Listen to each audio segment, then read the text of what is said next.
Action video has always been a tricky market to succeed in. You can either produce a great action camera that will be too expensive or complex for the masses, or you will go the cheap route and produce something that nobody would really want. And I'm not saying companies should try and compromise with something in the middle. I'm talking about a company producing something new. Something that changes the way consumers look at action cameras and is created for consumers with features that even semi-professionals could appreciate. And I think the phone maker HTC has done it. The HTC RE Camera is really unlike any camera I have seen lately. HTC definitely is a company that I would trust with hardware in a phone, but it looks like they have been thinking outside the box for a design for an action camera. What started as $200 has had a price that has seemed to go up and down like crazy over the last many months, so I will just say this camera comes in somewhere between $100 and $200 depending on where you look. The design of this camera certainly makes it stand out, not only the vertical form factor, but also the fact that there are only 2 buttons on this camera. A shutter button which you press once for photos and hold for video, and a dedicated slow motion button. The camera actually senses when you pick it up in order to turn itself on.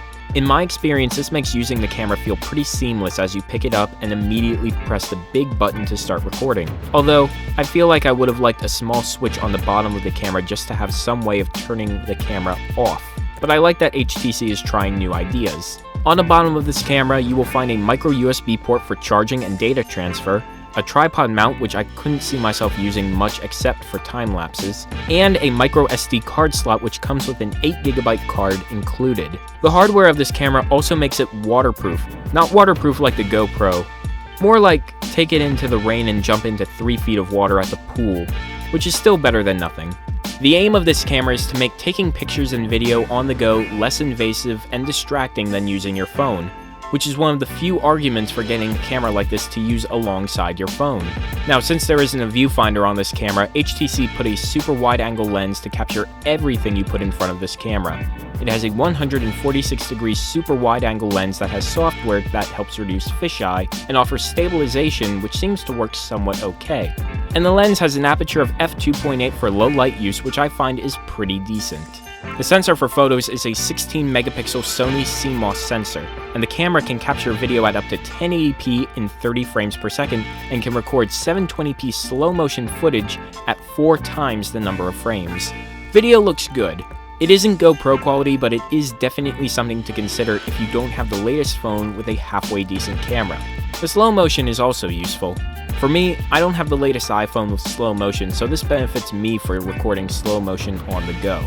Now, according to HTC, the RE is supposed to get 1 hour and 50 minutes of recording time, but this is incredibly hard to judge. It is also hard to judge the standby battery life because they don't give you an estimate online and it only turns on when you pick it up, and there's no way of turning it off afterwards. In my experience, I'd say you can get about 5 to 6 hours of battery life out of this camera regardless of how much you record. The battery indicator isn't much help either, as it only goes on when you pick it up and the camera turns on. So if you want to check your battery life while using it after a while, you're kind of out of luck. After all the recording is said and done, how do you get footage off of this? There's the micro SD card and the micro USB, but thankfully, since this camera has built-in Wi-Fi, you can actually connect your camera to your phone. HTC offers an app that, to me, is probably the best part about this camera. This app is compatible with iOS or Android, and it lets you take photos and videos using the camera remotely from your phone. It allows you to download photos and videos from the camera onto your phone. It acts as a viewfinder for the camera and even gives a battery indicator for the camera in the upper right-hand corner. And the app feels incredibly solid. It doesn't feel like a million things were crammed into it, and it just works.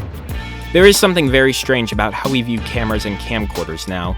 Since most of us have phones that already have amazing cameras, we really don't need an external camera like the HTC RE.